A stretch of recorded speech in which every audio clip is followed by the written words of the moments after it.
আসসালামু আলাইকুম। আজকে আমরা যে টপিকটা নিয়ে আলোচনা করব, আগের দিন আমরা দ্বিপদ গমন পড়েছিলাম। আজকে গমনে অস্থি সন্ধি ও কঙ্কাল পেশির ভূমিকা, এই ব্যাপারটা নিয়ে আলোচনা করব। দেখো, গমনে বিভিন্ন অস্থি সন্ধি আর কঙ্কাল পেশিগুলো কি কি কাজ করে সেগুলো আমরা জানার আগে অস্থি সন্ধি কি সেই জায়গাটায় আগে যাই। দেখো, অস্থি সন্ধি মেনলি তিন প্রকার হয়। একটা হচ্ছে অচল অস্থিসন্ধি, একটা হচ্ছে আংশিক সচল অস্থিসন্ধি, আর একটা হচ্ছে সচল বা সাইনোভিয়াল অস্থিসন্ধি।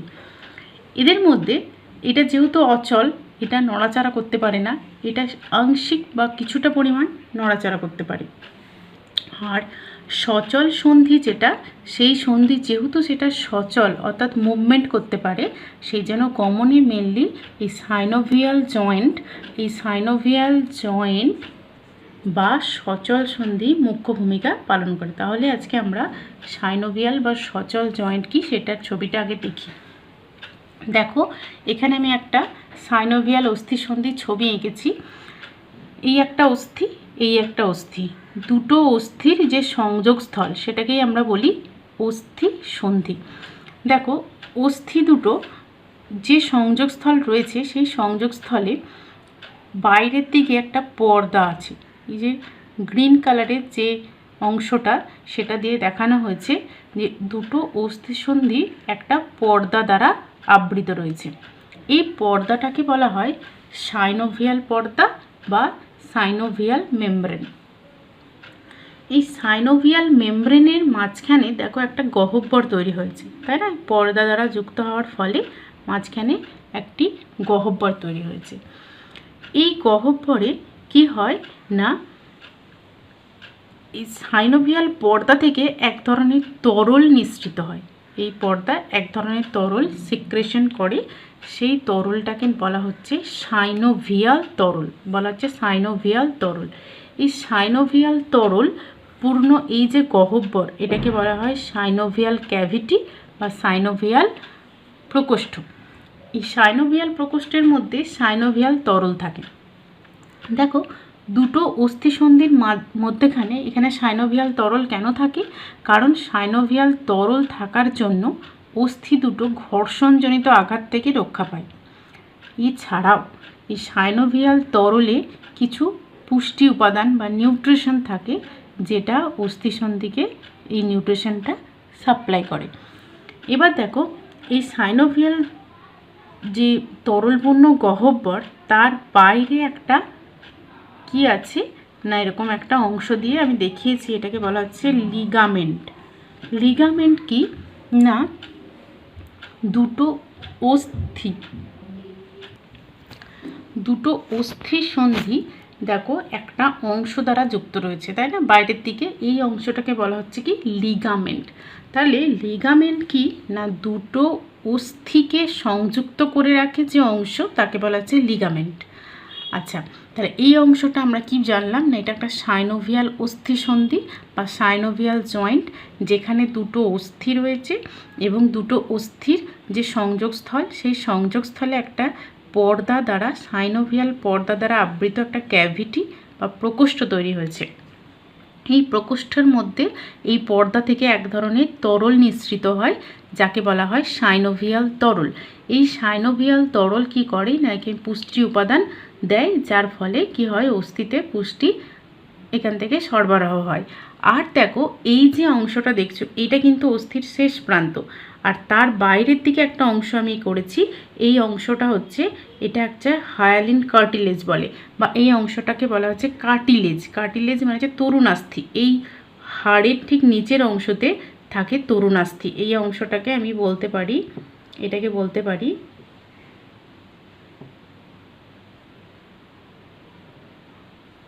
তরুণাস্থি। এই তরুণাস্থি দ্বারা এটাকে গার্ড করা থাকে, যাতে করে তরুণাস্থি খুব নরম হয় তো হাড়ের থেকে, সেই জন্য তরুণাস্থি দ্বারা যুক্ত থাকে। কেন না, এরা যাতে ঘর্ষণজনিত আঘাত থেকে ক্ষতিগ্রস্ত না হয়। এইভাবে আমাদের পুরো সাইনোভিয়াল অস্থিসন্ধি গঠিত হয়েছে। এবার দেখো, এই সাইনোভিয়াল অস্থিসন্ধি আমি বললাম দুটো অস্থি লিগামেন্ট দ্বারা যুক্ত থাকে। তাহলে অস্থির সাথে আমাদের কি যুক্ত থাকে আমরা জানি, অস্থির সঙ্গে সবসময় যুক্ত থাকে কি, পেশি যুক্ত থাকে, তাই না? অস্থির সঙ্গে দুটো অস্থিকে যুক্ত রাখে লিগামেন্ট, আর অস্থির সঙ্গে পেশিকে যুক্ত রাখে কে, টেন্ডন বা কন্ডরা। অস্থি দুটোকে পেশির সাহায্যে যুক্ত রাখতে সাহায্য করে। তাহলে লিগামেন্ট আর টেন্ডন বা কন্ডরা এগুলো কি, এখান থেকে খুব শর্ট কোয়েশ্চেন আসে। লিগামেন্ট হচ্ছে দুটো অস্থিকে সংযুক্ত রাখে যে অংশ তাকে বলে লিগামেন্ট, আর অস্থিকে পেশির সঙ্গে সংযুক্ত রাখে যে অংশ তাকে বলা হচ্ছে কি না টেন্ডন বা কন্ডরা। বেশ, এবার আমরা এই সচল অস্থিসন্ধির প্রকারভেদগুলো কি কি সেগুলো দেখব এবং এর কাজগুলো সম্পর্কে আমরা জানব। কাজ বলতে কিসে কাজ না গমনে, গমনে মানে মানুষের দ্বিপদ গমনে, তাই না? মানুষের দ্বিপদ গমনে, এগুলো সব হিউম্যান বিইংয়ের ক্ষেত্রেই বলা হচ্ছে। তাহলে তাদের গমনে কি কি কাজ করে। প্রথম যে সচল সন্ধিটা কাজ করে, অনেক সচল সন্ধি আছে, তার মধ্যে গমনে সাহায্যকারী সচল সন্ধিগুলোকে নিয়ে আমরা আজকে আলোচনা করছি। সেটা হচ্ছে কবজা সন্ধি বা হিঞ্জ জয়েন্ট। কবজা সন্ধিকে বলা হয় হিঞ্জ জয়েন্ট, হিঞ্জ সন্ধি বা কবজা সন্ধি। এই কবজা সন্ধির উদাহরণ কোনগুলো, আমাদের হাঁটুতে যে সন্ধি থাকে আমরা হাঁটুটাকে ভাঁজ করতে পারি, আমাদের গোড়ালিতে থাকে গোড়ালিটাকে ভাঁজ করতে পারি, আর আমাদের কনুইয়ে থাকে কনুই সন্ধি, কনুই ভাঁজ করতে পারি। তাহলে কি হলো, প্রথম যে সন্ধিটা সেটা হচ্ছে হাঁটু সন্ধি। তাহলে কবজা সন্ধির উদাহরণ হাঁটু, গোড়ালি আর কনুই। এবারে এই হাঁটু সন্ধি দেখো, হাঁটু সন্ধি কোথায় থাকবে, আমাদের হাঁটুতে যে দুটো হাড় আছে সেখানটাকে, তার মাধ্যমে আমরা সেটাকে কি করতে পারি, মুভমেন্ট করতে পারি। তাহলে এই হাঁটু সন্ধি এক ধরনের হিঞ্জ বা কবজা সন্ধি। এবার এই হাঁটু সন্ধি কি কাজ করে না দেখো, দ্বিপদ গমনের সময় পায়ের পাতা একদিকে ভাঁজ হওয়াতে সাহায্য করে। তার মানে এই হাঁটু সন্ধিটা আমাদের প্রথম যখন আমরা গমনের জন্য পাটাকে প্রস্তুত করি তখন আমাদের গোড়ালি উত্তোলিত হয়, তাই তো? তো তখন কি হয় না, দ্বিপদ গমনের সময় পায়ের একদিকটা ভাঁজ হতে সাহায্য করে কে না আমাদের হাঁটু সন্ধি। এরপরে আসছি যে সন্ধিটা সেটা হচ্ছে গোড়ালি সন্ধি। গোড়ালি, আমাদের হাঁটু গোড়ালি এগুলোকে আমরা মুভমেন্ট করতে পারি। তাহলে গোড়ালি সন্ধি কি হয় না, পদতলের উত্তোলন ও পুনরায় স্থাপন, অর্থাৎ পায়ের পাতা বা পায়ের তলাকে আমরা উত্তোলন মানে ওপরে ওঠাতে এবং আবার পুনরায় নিচে নামাতে, অর্থাৎ মাটিতে ভূমি স্পর্শ করতে সাহায্য করে। তাহলে গোড়ালি সন্ধির কাজ কি না, গমনে ভূমিকা হচ্ছে পদতলের উত্তোলন এবং পুনরায় স্থাপনে, অর্থাৎ পাকে আবার মাটিতে স্পর্শ করাতে সাহায্য করে।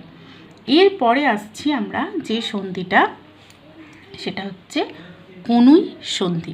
কনুই সন্ধি কি না, আমাদের হাতের যে কনুই, সেই কনুইয়ে যে সন্ধি থাকে যার কারণে আমরা হাতকে ভাঁজ করতে পারি সেটাকে বলা হচ্ছে কনুই সন্ধি। এই কনুই সন্ধি দেখো কি করে না, এটা আমাদের দেহের ভারসাম্য রক্ষা করে ও সামনের দিকে এগিয়ে যেতে সাহায্য করে। কারণ আমরা জানি যখন দ্বিপদ গমন করি আমরা, তখন আমাদের পায়ের মুভমেন্টের সাথে সাথে আমাদের হাতেরও মুভমেন্ট হয়, তাই তো? তো আমাদের হাতের সঞ্চালন হয়, যখন ডান পা হয় তখন বাঁ হাত, আবার যখন বাঁ পা হয় তখন আমাদের ডান হাত কি করে, মুভমেন্ট করে। তো এইভাবে আমাদের দেহের ভারসাম্য রক্ষা করে এবং দেহকে সামনের দিকে এগিয়ে যেতে সাহায্য করে। এটা হচ্ছে কনুই সন্ধি। এবার আমরা একটা কবজা সন্ধির ছবি দেখে নিই, তারপরে আমরা দ্বিতীয় সন্ধিটাতে যাব। এটা হচ্ছে কবজা সন্ধি। দেখো কবজা সন্ধি কীরকম দেখতে হয় না, একটা অস্থির গোলাকার প্রান্ত অপর একটি অস্থির অবতল অংশের মধ্যে লাগানো আছে, মাঝখানে সাইনোভিয়াল তরল থাকবে। তাহলে কবজা সন্ধি কীরকম হয় না, একটা অস্থির গোলাকার প্রান্ত অপর অস্থির অবতল খাঁজের মধ্যে ঢোকানো থাকে। এটাকে যেন কবজার মতো, দরজার যে কবজা থাকে, জানালার কবজা থাকে, ঠিক তার মতো। আর পাশে রয়েছে কি লিগামেন্ট। আর এই ধরনের সন্ধি দেখো অ্যারো দিয়ে বোঝানো হয়েছে, এর যে কোনো একটা মুভমেন্ট করতে পারবে। এটা যেহেতু ফিক্সড তাহলে এটা মুভমেন্ট করবে, এটা কিন্তু সব দিকে রোটেট করতে পারবে না, যে কোনো একটা সন্ধি, অর্থাৎ এটা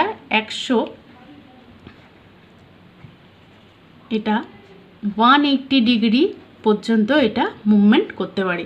এটা হচ্ছে কবজা সন্ধি। তাহলে কব্জা সন্ধি বোঝা গেছে। কব্জা সন্ধির উদাহরণ কি হবে? হাঁটু সন্ধি, গোড়ালি সন্ধি, কনুই সন্ধি। এরপরে আসছি আমরা সেকেন্ড যে সন্ধি, সেটা হচ্ছে বল ও সকেট সন্ধি। বল ও সকেট সন্ধি, এর ইংলিশ নামও যা, বাংলা নামও তাই, ball and socket joint.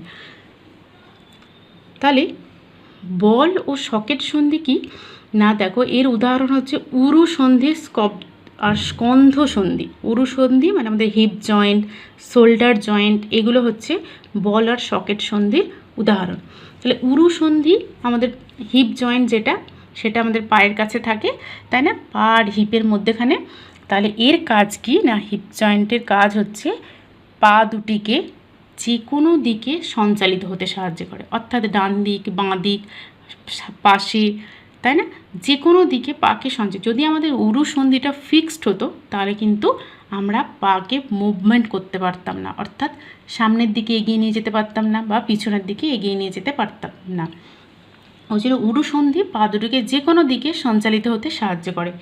Next যে সন্ধি সেটা হচ্ছে স্কন্ধ সন্ধি। স্কন্ধ সন্ধি মানে হচ্ছে আমাদের শোল্ডার, অর্থাৎ কাঁধে যে সন্ধি থাকে হাতের সাথে, ঘাড়ের সাথে, সেটাকে বলা হচ্ছে স্কন্ধ সন্ধি।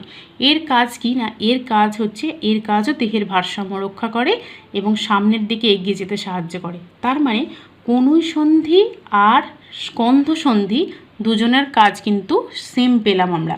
স্কন্ধ সন্ধি তাহলে আমরা বলতেই পারি যে কনুই সন্ধির অনুরূপ কাজ করে। ঠিক আছে, এবার এসো আমরা বল আর সকেট সন্ধির ছবিটা একবার দেখি। বল আর সকেট সন্ধি দেখো, এখানে বল আর সকেট সন্ধি আঁকা হয়েছে না। বল সকেট সন্ধিটা কীরকম দেখতে হয়, একটা অস্থির গোলাকার প্রান্তযুক্ত সকেট অন্য একটা অস্থির সকেটের সঙ্গে যুক্ত থাকে। এগুলো সকেটের মতো, তাই না? আমরা যখন কোনো কিছু স্ক্রু বা কিছু লাগাই, ঠিক একটার সাথে একটা সকেট যেমন ভেতরে খাঁজ হয়ে ঢুকে যায়, এটাও ঠিক সেই রকম অংশ না। একটা হাড়ের গোলাকার অংশ অন্য একটি অস্থি বা হাড়ের কি হয়, একটি সকেটের মধ্যে ঢোকানো থাকে। এটা কিন্তু দুটোই মুভমেন্ট করতে পারে, সব দিকে এটা মুভমেন্ট করতে পারে, অ্যারো দিয়ে দেখানো হচ্ছে। এবং এখানে দুটোই মুভেবল, এখানে একটা মুভেবল ছিল, এখানে দুটোই মুভেবল। এটা হচ্ছে বল আর সকেট সন্ধি। তাহলে বল আর সকেট সন্ধির উদাহরণ আমরা পেয়েছি উরু সন্ধি আর স্কন্ধ সন্ধি। আর হিঞ্জ জয়েন্টের উদাহরণ আমরা কী কী পেয়েছি, হাঁটু সন্ধি, গোড়ালি সন্ধি আর কনুই সন্ধি। তাহলে এই গেল আমাদের পুরো অস্থি সন্ধিগুলোর কি কাজ, আমাদের দ্বিপদ গমনের সময় সেই কাজগুলো আমরা ছকের সাহায্যে জানলাম। এবার আমরা যে অংশটাতে আসব সেটা হচ্ছে কঙ্কাল পেশি। দেখো কঙ্কাল পেশি কী জিনিস, প্রথমে আমাদের কঙ্কাল পেশি এই জিনিসটা কি জানতে হবে। আমাদের যে হিউম্যান স্কেলিটন, অর্থাৎ আমাদের যে অন্তঃকঙ্কাল, সেই কঙ্কালের সাথে কি যুক্ত থাকে না, প্রত্যেকটা অস্থি সন্ধির সঙ্গে যুক্ত থাকে পেশি। কারণ পেশি যদি না থাকে, মাসল যদি না থাকে, আমাদের কিন্তু মুভমেন্ট করা সম্ভব নয়, তাই না? তো এই কঙ্কাল পেশিগুলো যদি না থাকে তাহলে অস্থি সন্ধির থেকেও কোনো লাভ নেই, কারণ আমরা মুভমেন্ট করতে পারবো না। এবার এই কঙ্কাল পেশি আমাদের দ্বিপদ গমনের সময় কি কি কাজ করে, তার আগে আমরা জানবো এই দ্বিপদ গমনে কোন কোন কঙ্কাল পেশি কাজ করে এবং তাদের কাজ কি। প্রথম দেখো ফ্লেক্সর পেশি। তাহলে কঙ্কাল পেশি যে যে পেশিগুলো গমনে সাহায্য করে, প্রথম যে পেশিটা তার নাম হচ্ছে ফ্লেক্সর পেশি, না পেশির নাম হচ্ছে ফ্লেক্সর পেশি। দুটি অস্থিকে ভাঁজ হতে বা কাছাকাছি আসতে সাহায্য করে যে পেশি, তাকে বলা হচ্ছে ফ্লেক্সর পেশি। ফ্লেক্সর পেশি মধ্যে কথা ফ্লেকশনে সাহায্য করে। ফ্লেকশন মানে হচ্ছে যে দুটো অস্থিকে ভাঁজ হতে, ধরো তুমি তোমার হাতটাকে, কনুইটাকে ভাঁজ করে বুকের দিকে নিয়ে আসছো, তার মানে কি যে অস্থিটা ভাঁজ হয়ে বুকের কাছে যে কাছে আসছে, বা দুটো হাত তুমি লম্বা করে মেলে ধরেছিলে, সেই হাতটা ভাঁজ হচ্ছে, সেই যে অংশ, সেই যে পদ্ধতিটা, সেই পদ্ধতিকে বলা হয় ফ্লেকশন। আর যে পেশি এতে সাহায্য করে তাকে বলা হচ্ছে ফ্লেক্সর পেশি। বোঝা গেল? তাহলে উদাহরণ হিসেবে বলতে পারি কি না, হাতের বাইসেপস পেশি কি করে, কনুইকে ভাঁজ হতে সাহায্য করে, আমাদের কনুইয়ে আমাদের হাতে বাইসেপস পেশি থাকে। এই পেশি কী করে না কনুইকে ভাঁজ হতে সাহায্য করে। আর এই ধরনের কাজে সাহায্য করা পেশিগুলোকে আমরা বলবো ফ্লেক্সর পেশি। আর এই পুরো পদ্ধতিটাকে বলবো হচ্ছে ফ্লেকশন, অর্থাৎ যে পেশি কী করে দুটো অস্থিকে ভাঁজ হয়ে কাছাকাছি আসতে সাহায্য করে। এর ফলে কি হয়, দুটো অস্থির মধ্যে যে কৌণিক দূরত্ব, সেই কৌণিক দূরত্বটা হ্রাস পায়, কারণ কাছে আসছে, হ্রাস পাচ্ছে। আর তাহলে আমরা যখন দুটো অস্থিকে ভাঁজ করব তাহলে একটা অ্যাঙ্গেল তৈরি হবে, সেই অ্যাঙ্গেলের যে দূরত্ব, সেই দূরত্বটা কি হবে, কাছে এলে হ্রাস পাবে। তাহলে এটা হলো ফ্লেক্সর পেশির কাজ। এরপরে যে পেশিটা আসছি সেটা হচ্ছে এক্সটেনসর পেশি। এক্সটেনশন মানে আমরা জানি বর্ধিত করা, তাই না? তাহলে এরও কাজ নিশ্চয়ই ওই রকম কিছু একটা হবে। তাহলে এক্সটেনসর পেশি কী করে না অস্থিসন্ধির ভাঁজ খুলে প্রসারিত হতে সাহায্য, এক্সটেনশন করতে, প্রসারণ করতে সাহায্য করে। অর্থাৎ তুমি যে হাতটা ভাঁজ করেছো কনুইটাকে, সেই কনুইটা যখন আবার খুলে হাতটা লম্বা করে দিচ্ছ তখন সাহায্য করছে কি এক্সটেনসর পেশি। আর এই পদ্ধতিটাকে বলা হচ্ছে কি এক্সটেনশন। আগেরটা ছিল ফ্লেকশন, এটা হচ্ছে এক্সটেনশন। তাহলে এক্সটেনশন পেশি কী করছে না এক্সটেনসর পেশি কী করছে না অস্থিসন্ধির ভাঁজ খুলে হাতকে প্রসারিত হতে সাহায্য করছে। যে কোনো জায়গার হাড় বা অস্থি এই কাজটা করতে পারে এবং তাতে যে পেশি থাকে সেই পেশি এতে হেল্প করতে পারে। এই পদ্ধতিকে বলা হচ্ছে এক্সটেনশন। যেমন দেখো হাতের ট্রাইসেপস পেশি, আগে বলেছিলাম বাইসেপস পেশি কনুইকে ভাঁজ করতে সাহায্য করে, ঠিক একইভাবে হাতের ট্রাইসেপস পেশি কী করছে এক্সটেনশনে সাহায্য করছে, অর্থাৎ কনুই ভাঁজ হওয়াটাকে খুলে যেতে সাহায্য করছে। নেক্সট যে পেশিটা গমনে সাহায্য করে সেটা হচ্ছে কি না অ্যাবডাক্টর পেশি। নাম হচ্ছে অ্যাবডাক্টর পেশি। অ্যাবডাক্টর পেশি যে কাজ করে সেটা হচ্ছে দেহাক্ষ থেকে দেহাঙ্গগুলিকে দূরে সরিয়ে দেয়। ব্যাপারটা আমি বলি, দেহাক্ষ অর্থাৎ আমাদের দেহের যে অক্ষ, সেখান থেকে তোমার দেহের যে কোনো অঙ্গকে যদি দূরে সরিয়ে নিয়ে যায় তখন যে পেশিটা কাজ করে তাকে বলা হয় অ্যাবডাক্টর পেশি। আর এই পদ্ধতিটাকে বলা হচ্ছে অ্যাবডাকশন। মানে আমি একটা উদাহরণ দিই তাহলে খুব ভালোভাবে বুঝতে পারবে। ধরো তুমি তোমার হাত দুটো সোজা ওপর দিয়ে তুলে মাথার ওপর দিয়ে তুলে দিয়েছো, তাহলে তোমার দেহ অক্ষ অর্থাৎ তোমার গোটা বডি থেকে হাতটা কি হলো, দেহ থেকে দূরে সরে গেল। তো একদম হাতটা ওপরে তুলে দিয়েছো মাথার ওপরে, তাহলে এই যে কাজটা তুমি করলে এই কাজটাকে বলা হচ্ছে অ্যাবডাকশন। আর যে পেশিটা হেল্প করছে সেই পেশিটার নাম হচ্ছে অ্যাবডাক্টর পেশি। এবার বোঝা যাচ্ছে যে দেহাক্ষ থেকে দেহাঙ্গগুলিকে দূরে সরিয়ে যেতে দেয়, অর্থাৎ দূরে সরাতে সাহায্য করে। তুমি তোমার হাতটাকে সোজা মাথার ওপরে যখন তুলছো তখন যে পেশিটা সাহায্য করছে তাকে বলা হচ্ছে অ্যাবডাক্টর পেশি। এই কাজটা করতে হাতের ডেলটয়েড পেশি সাহায্য করে। এটা একটা উদাহরণ যে হাতের ডেলটয়েড পেশি অ্যাবডাক্টর পেশির উদাহরণ, যেটা আমাদের অ্যাবডাকশানে সাহায্য করে। এরপরে যে পেশিটার কথা আসবো সেটার নাম হচ্ছে অ্যাডাক্টর পেশি। আগেরটা দুটো নাম গুলিয়ে যায় কিন্তু, এটা হচ্ছে অ্যাবডাক্টর, এটা হচ্ছে অ্যাডাক্টর। অ্যাডাক্টর পেশি কি না, তাহলে এর উল্টো কাজ করবে। যেমন ফ্লেক্সর পেশির উল্টো কাজ এক্সটেনসর পেশি করে, ঠিক অ্যাবডাক্টর পেশির উল্টো কাজ করে অ্যাডাক্টর পেশি। এ কী করবে, তাহলে এটা দেহাক্ষ থেকে দূরে সরিয়ে নিয়ে যায়, এ দেহাঙ্গগুলিকে দেহাক্যের দিকে টেনে আনে। অর্থাৎ অ্যাবডাক্টর কী করছে, দেহাঙ্গগুলিকে দেহাক্ষ থেকে দূরে সরিয়ে দিচ্ছে, আর অ্যাবডাক্টর কী করছে, দেহের অঙ্গগুলিকে দেহ অক্ষর দিকে টেনে নিয়ে আসছে। আর এই পদ্ধতিটাকে বলা হচ্ছে অ্যাডাকশন। তুমি হাতটা ওপরে তুলে দিয়েছিলে মাথার ওপর দিয়ে একদম, এবার তুমি হাতটাকে নিচে নামাবে, অর্থাৎ তোমার হাতটা আবার তোমার বডির সঙ্গে সংযুক্ত হবে। তাহলে সেই হাতটাকে যে তোমার বডির পাশে তুমি নিয়ে আসবে, এই পদ্ধতিটাকে বলা হচ্ছে অ্যাডাকশন। আর এটাতে কোন পেশি, অ্যাডাক্টর পেশি হাতের ল্যাটিসিমাস ডরসি পেশি। ল্যাটিসিমাস ডরসি এই পেশিটা হচ্ছে অ্যাডাক্টর পেশি, হাতে অবস্থিত। যে পেশিটা কি করছে না আমার দেহাক্ষকে কি করছে, দেহাক্ষের দিকে আমার হাতটাকে নিয়ে আসতে সাহায্য করছে। তাহলে আশা করি অ্যাডাক্টর পেশির কাজ বুঝতে পেরেছ। এবার আসছি যে পেশিটার কথা, তার নাম হচ্ছে রোটেটর পেশি। রোটেটর মানে রোটেশনে সাহায্য করে। রোটেটর কথাটার মধ্যে দিয়ে তোমরা বুঝতে পারছো রোটেশন। রোটেশন মানে কি না, রোটেশন মানে হচ্ছে ঘোরা, তাই না? রোটেশন মানে গোল হয়ে এইভাবে ঘোরা। কোনো অঙ্গকে প্রধান দেহাক্ষের চারপাশে আবর্তিত করতে সাহায্য করে।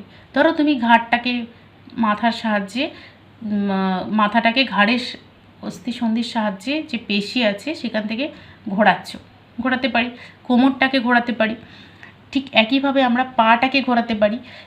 তো এই পদ্ধতিটাকে বলা হচ্ছে রোটেশন, যে কোনো অঙ্গকে প্রধান দেহাক্ষের চারপাশে আবর্তিত করতে সাহায্য করাকে বলা হচ্ছে রোটেশন। যেমন রোটেটর পেশির উদাহরণ হচ্ছে পাইরিফর্মিস, ফিমারকে আবর্তিত। ফিমার কোথায় থাকে? আমাদের পায়ে থাকে, তাহলে পাইরিফর্মিস এটা হচ্ছে এক ধরনের রোটেটর পেশি।